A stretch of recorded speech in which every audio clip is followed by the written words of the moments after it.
ये देखो अपनी गन फटवाने आए हैं। कैसे? अरे हॉरर सीरीज देख के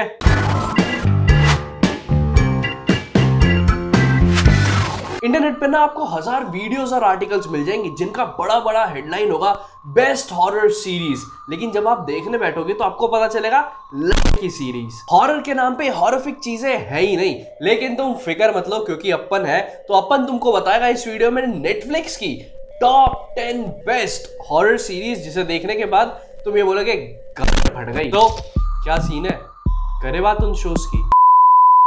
टॉप 10 चेंबर्स। ये सीरीज बहुत ही ज्यादा वेयर्ड और मिस्टीरियस है जिसे देखकर ना आपके रोंगटे खड़े हो जाएंगे। चेंबर्स का स्टोरी प्लॉट रिवॉल्व कर रहा है साशा के अराउंड, जिसको सडनली सीवियर हार्ट अटैक आ जाता है और सर्जरी में उसके हार्ट को ट्रांसप्लांट कर दिया जाता है एक डेड लड़की के हार्ट से। अब उसके आगे क्या कलेश होता है वो तो आप शो देखकर पता करना, but trust me I am not lying, this show is fucking horrific and intense. इस शो के कैरेक्टर्स को जिस तरीके से पोर्ट्रे किया गया है वो देखने में काफी ज्यादा गौरी लगता है, जिसको मैं मतलब अपने वर्ड्स में ना एक्सप्लेन नहीं कर सकता। यहाँ तक कि शो में कुछ ऐसे रिचुअल्स परफॉर्म किए गए हैं जिसे देखने के बाद आप टोटली इंट्रीग्ड हो जाओगे इस शो से। Top 9 archive 81। For archive 81 I will just say this show is simple, but don't underestimate the power of simple because simple is not simple। Archive 81 की स्टोरी डैन नाम के बंदे की है जो टेप्स को रिपेयर करता है और उसको कुछ ऐसी ही टेप्स मिली है जिनको ठीक करना है उसको। अब इसको सही करने के चक्कर में डैन के साथ क्या क्या होता है वो आप शो देखकर पता करना। मैंने लिटरली आर्काइव 81 को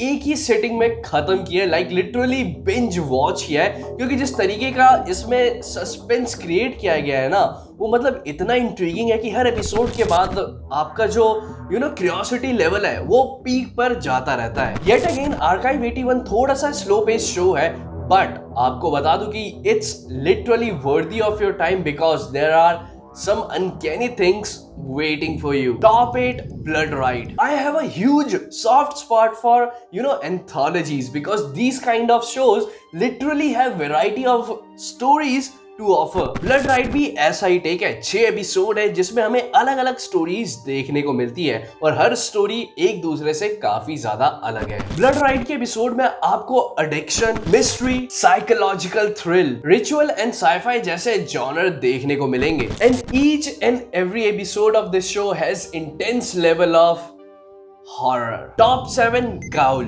I still remember the time when Gaul was released। It was a massive hit because it really understand the meaning of real terror। इतने सारे स्केयर्स थे इस शो में कि लोगों की गम फट गई थी ये शो देखकर। सीरीज का स्टोरी प्लॉट निदा रहमान के अराउंड था, जिसके कैंप में अली सैयद आता है और उसके बाद जो कलेश होते हैं उधर वो बस आप देख ही लेना। Growl is kind of investigation and slasher show.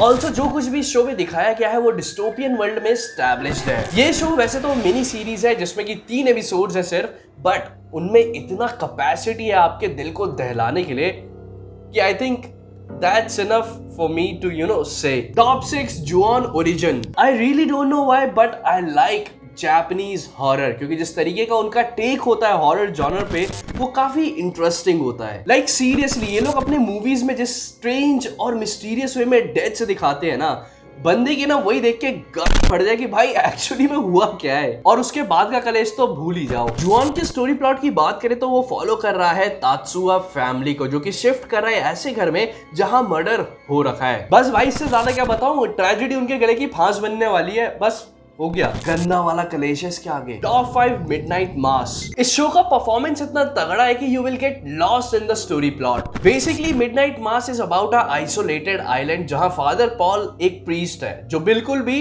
बूढ़े नहीं हो रहे या कहूं तो एज नहीं हो रहे हैं। आई थिंक इससे ज्यादा मुझे कुछ और बताने की जरूरत नहीं है क्योंकि मैं स्पॉइलर दे दूंगा इसके आगे। Moving ahead I want to let you know this show is kind of a vampire show but it has lot to offer। Midnight Mass is a conversational series जिसमें ना आपको डायलॉग्स में भी इतनी ज्यादा दहशत मिलेगी ना सुनने को कि आपकी फटके 4 हो जाएगी। और फिर जैसे जैसे इन्होंने अपने कैरेक्टर्स को इवॉल्व किया है That is truly amazing. Top 4 Sweet Home. As we are surviving in apocalyptic time, तो बस Sweet Home के जो कैरेक्टर्स हैं वो भी apocalyptic टाइम में सरवाइव करने की कोशिश कर रहे हैं। इस शो का स्टोरी प्लॉट बहुत ही ज्यादा सिंपल है, जिसमें कुछ क्रीचर्स हैं जो ह्यूमैनिटी को वाइप आउट करने में लगे हुए हैं। ऐसे में एक बिल्डिंग है जिसके अंदर बहुत सारे लोग फंसे हुए हैं। अब वो अपनी लाइफ कैसे बचाते हैं वो आपको शो देखकर पता करना होगा। Trust me, this show has a lot of potential to give a good shock to your heart. Also sweet home में आपको thrill, mystery, deadly combats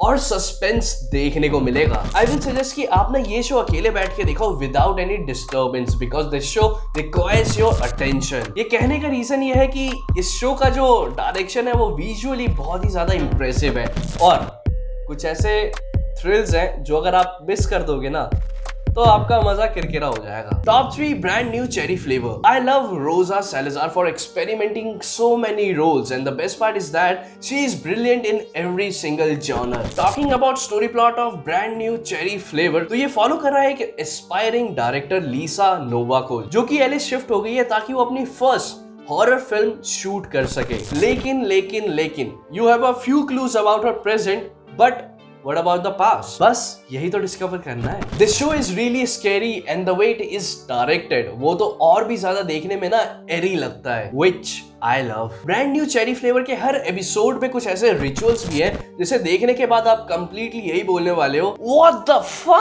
Top 2 Marion. I really don't know what do I say, but I want to say this कि इस show के creator को real definition पता है horror की, और साथ ही ये भी पता है कि डरा के गाने कैसे फाड़ते हैं। मतलब इतने सारे स्केयर्स हैं इस शो में कि मैं लिटरली उस रात सो नहीं पाया था। मोरओवर मैरियन का स्टोरी प्लॉट बताना इज टोटली शिट, क्योंकि वो सुनने में ना काफी ज्यादा वेस्टेड लगता है। लेकिन तुम्हारी माँ की कसम ये शो मास्टरपीस है। इतने सारे हॉरर वाले सीन्स है ना कि मैं आपको और भी ज्यादा स्पॉयलर्स नहीं देखना चाहता। मैं तो कहूंगा ये वीडियो यहीं पे रोको और जाके शो देखो और फिर आके देखना कि टॉप 1 शो कौन सा है। This show is literally one of those James which is still underrated. Top 1 the haunting of hill house. Telling you with my own fucking experience, this show is ultimate. Also it's a thought-provoking series. The Haunting of Hill House is not just a regular horror series. और मैं इतना emphasis के साथ इसलिए बोल रहा हूँ कि 10 एपिसोड में ना इन्होंने जो भी जर्नी दिखाई है कैरेक्टर्स की वो लिटरली रियलिस्टिक लगती है। You know what? I'm not going to talk too many things about The Haunting of Hill House because this show is ultimate and you should watch this. इसके अलावा मेरे पास कोई और रीजन नहीं आपको बताने के लिए, बस मैं ये कहूँगा देख लो भैया। That's it. जाने से पहले मुझे कमेंट सेक्शन में जरूर बताना कि तुम्हारी फेवरेट हॉरर सीरीज कौन सी है, and as always Thank you so much for watching this video till the end, and don't forget to subscribe my channel.